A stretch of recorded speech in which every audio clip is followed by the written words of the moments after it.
Yeah మరో ముగ్గురు BRS ఎంపీలు జంప్ కారు దిగి కమలం గుడికి చేరనున్న ప్రజాప్రతినిధులు వారితో మంతలు సాగిస్తున్న కమలం పార్టీ ముఖ్యులు ఎంపీల బాటలోని మాజీ మంత్రి కుమారుడు కూడా వరంగల్ నల్గొండలో ఇద్దరు మాజీ ఎమ్మెల్యేలు సైతం అంటూ కొన్ని చూస్తాం. బీఆర్ఎస్కి చెందిన మరో ముగ్గురు లోక్సభ సభ్యులు బీజేపీలో చేరున్నారా?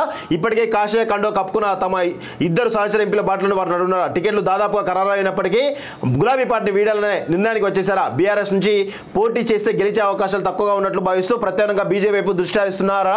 కారు దిగి కమలం గుడికి వెళ్ళనున్నారా? రాజకీయ సమీకరణ చూస్తుంటే ఈ ప్రశ్నలన్నింటికి అవుననే సమాధానమే వస్తోంది. తెలంగాణ నుంచి కనీసం 10 ఎంపీ స్థానాలు కైవసం చేసుకోవాలని లక్ష్యంగా పెట్టుకున్న బీజేపీ ఈ క్రమంలో బీఆర్ఎస్ వారిని చేర్చుకునే దిశగా కసరత్తు ముమ్మరం చేసింది. ఈ పార్టీ సిట్టింగ్ ఎంపీలపై దృష్టి సారించింది.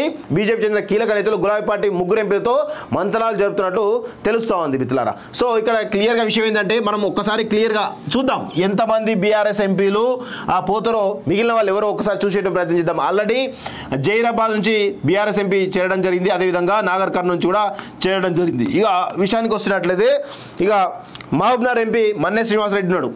ఆయన చేరుతాడా అనేది ఒక డౌట్ కనబడుతూ ఉంది. మన్నే శ్రీనివాసరెడ్డి, అదేవిధంగా చేవెళ్ళ ఎంపీ ఎవరైతే ఉన్నారో రంజిత్ రెడ్డి, ఆల్రెడీ ఈయనను వచ్చినా కానీ టికెట్ ఇచ్చే అవకాశం అయితే లేదు. మన్నే శ్రీనివాసరెడ్డి కూడా వచ్చినా కానీ టికెట్ ఇచ్చే అవకాశం లేదు. ఇక వాళ్ళ బిజినెస్ సర్వైవల్ కోసం రావాల్సింది తప్ప వేరే ఉద్దేశం అయితే లేదని స్పష్టంగా కనబడతా ఉంది. అదేవిధంగా ఇక్కడ ఖమ్మంలో నామా నాగేశ్వరరావు మాత్రం వచ్చే అవకాశం ఉన్నాయి. ఎందుకంటే అక్కడ వస్తే కనుక ఖచ్చితంగా టికెట్ ఇస్తారు వాస్తవంగా. ఎందుకంటే అక్కడ పెద్ద బీజేపీకి చెప్పుకోదగ్గ బలమైనటువంటి క్యాండిడేట్ ఎవరైతే ఎవరు లేరు వాస్తవంగా. ఇక వరంగల్ నుంచి పసునూరు దయాకర్ వస్తాడా రాడా అయితే మనం చెప్పలేం వాస్తవంగా. ఇక విషయం ఏంటంటే ఆదిలాబాద్ నుంచి ఆల్రెడీ బీజేపీ ఎంపీ ఉన్నాడు, నిజామాబాద్ నుంచి బీజేపీ ఎంపీ ఉన్నాడు, కరీంనగర్ నుంచి బీజేపీ ఎంపీ ఉన్నాడు, సికింద్రాబాద్ నుంచి కూడా బీజేపీ ఎంపీ ఉన్నాడు. ఇక మిగతా నల్గొండ ఎవరైతే ఉన్నారో ఉత్తమ్ కుమార్ ఆల్రెడీ రిజైన్ చేయడం జరిగింది, మల్కాజ్గిరి ఆల్రెడీ రిజైన్ చేయడం జరిగింది, ఇక భువనగిరి ఆల్రెడీ ఎవరైతే ఉన్నారో ఆయన కూడా రిజైన్ చేయడం జరిగింది. సో ఇవన్నీ చూసినట్లయితే వచ్చేటువంటి అవకాశాలు ఈ నలుగురిట్లో ముగ్గురు రావాలి. ముగ్గురు మహబూబాద్లో కవిత ఈమె కూడా వచ్చే అవకాశాలు బలంగా ఉన్నట్టు మనకు తెలుస్తూ ఉంది కవిత.